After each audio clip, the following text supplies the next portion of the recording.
Hey there, Ed McCormack here, founder of the crypto education platform, dChained. Before we start today's video, if you haven't already, please subscribe to this channel, pound the like button.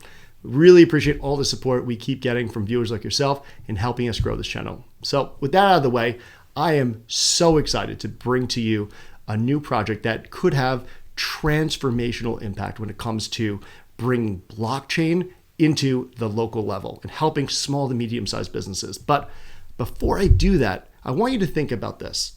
When you think about the tokens that you love the most, what do they often have in common? Maybe some of them give you access that you wouldn't have previously. Others, maybe they have a great community, especially on social media. Well, a subset might just be great at making you money.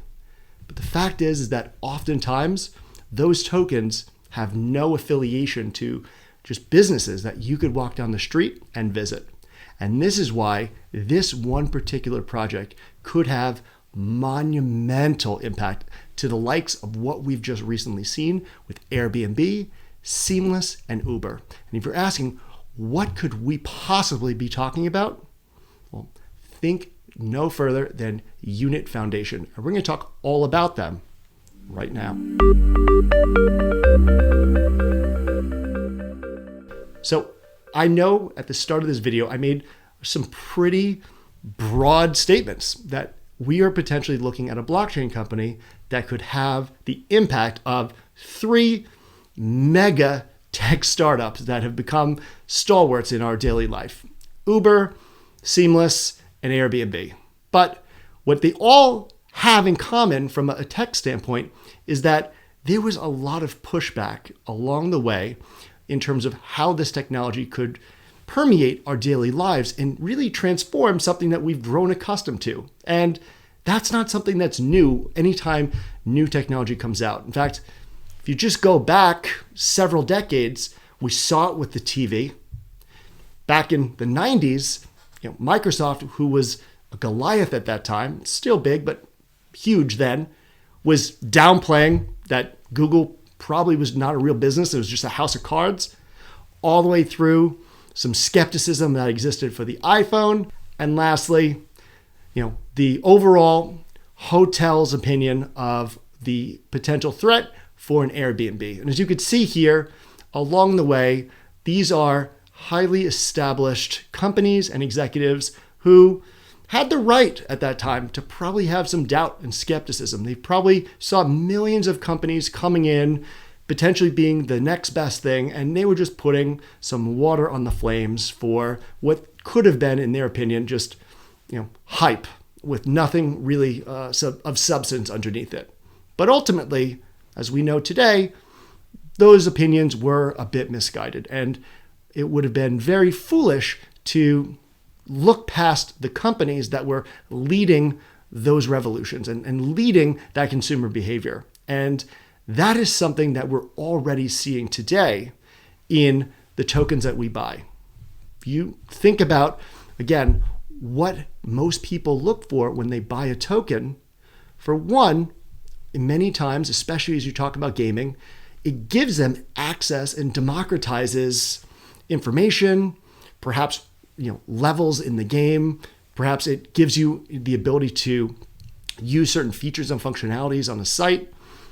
Recently, there's been new projects rolling out where you even get access to content and media if you hold the token or NFT.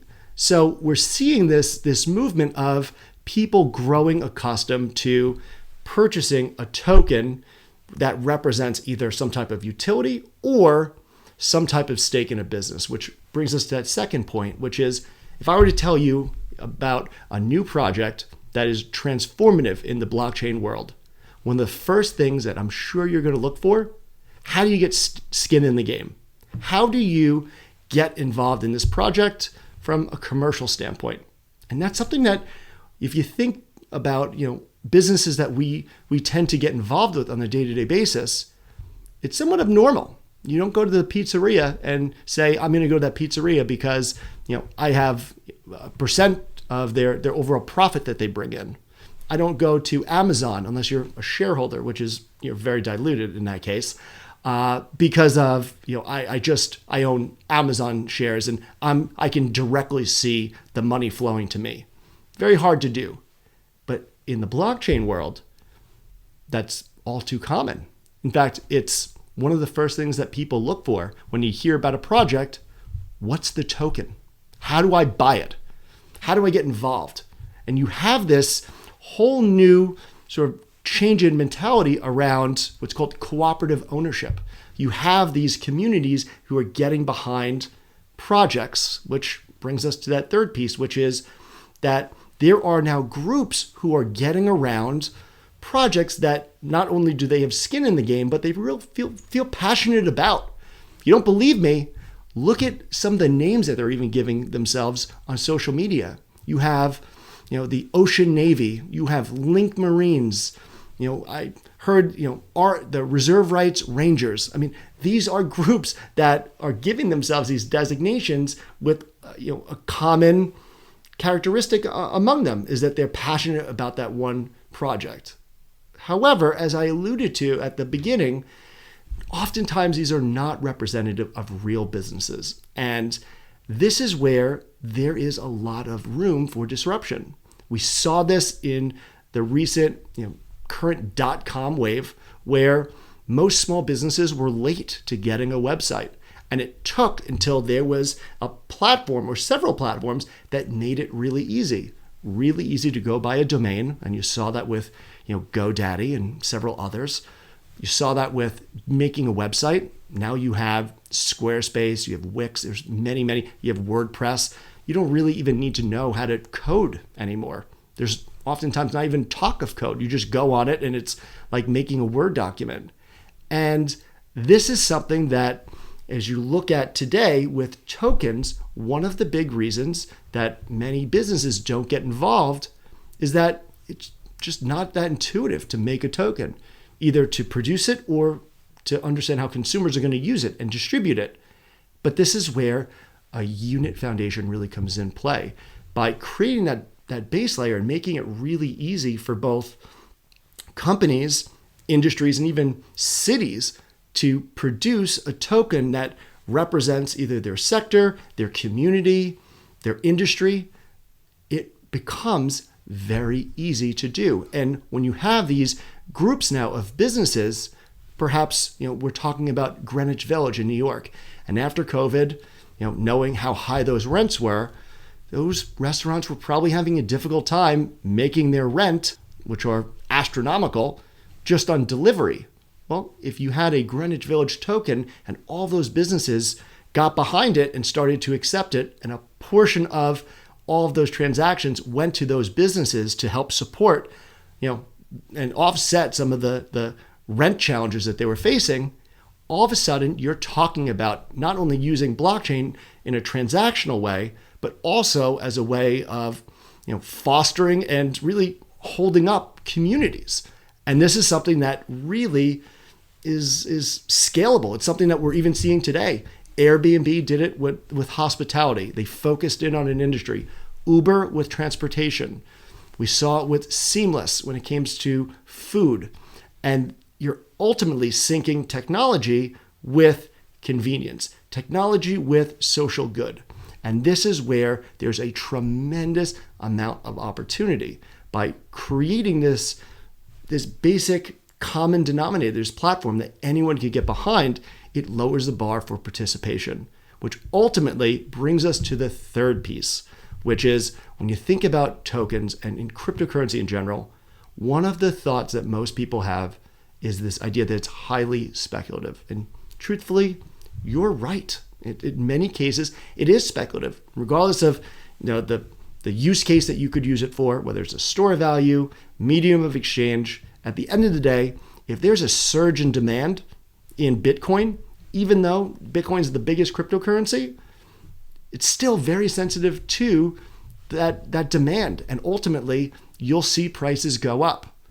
Now, in saying that, did it really change the net value, that how it stores your value at the end of the day in terms of being a utility? When you buy more Ethereum, did it actually increase its efficacy in being a medium of exchange? Oftentimes, no. this is where having Unit Foundation introducing this new concept, especially in blockchain, of a treasury could really come in handy. By having these tokens, which these communities, these industries, these small businesses can get behind, and on top of that, can also funnel some of the transactions into these treasuries, what you now have is collateralized token. So in the event that there's fluctuations in overall demand for this token, it's not going to go to zero because there's money in the treasury that ultimately represents all the tokens that are out there and that are floating and circulating. So what you're seeing here is a base layer, a technology that is making it really easy for businesses, communities, and even overall governments to get people, to support and get people involved in small to medium-sized businesses. These are businesses that really are the heartbeat, especially of the US, but of countries around the world. On top of the fact that it solves one of the major concerns that many people have when it comes to speculation.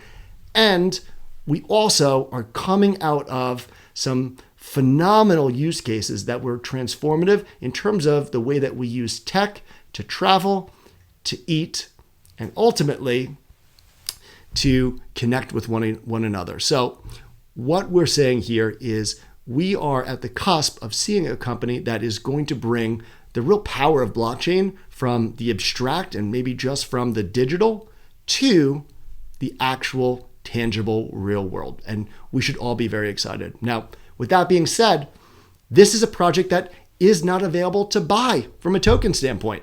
This is a project that is going to be launching very soon, meaning we at DChain don't have any stake in this business, but we truly support the principles and what it stands behind, which is helping to create this ecosystem where using tokens as a means of supporting more local businesses as a way of providing greater value and opportunity and having that move more fluidly around the blockchain space.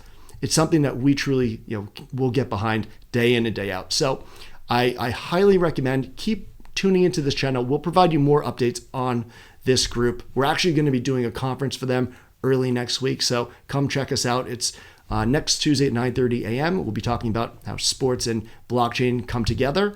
But please just keep this on your radar because we think that this is a project and really a group that not only has been successful in the tech world, but is going to bring that experience, that vision to a space that really is ripe for disruption. So that being said, I hope you enjoyed this video. If you did, like it, share it.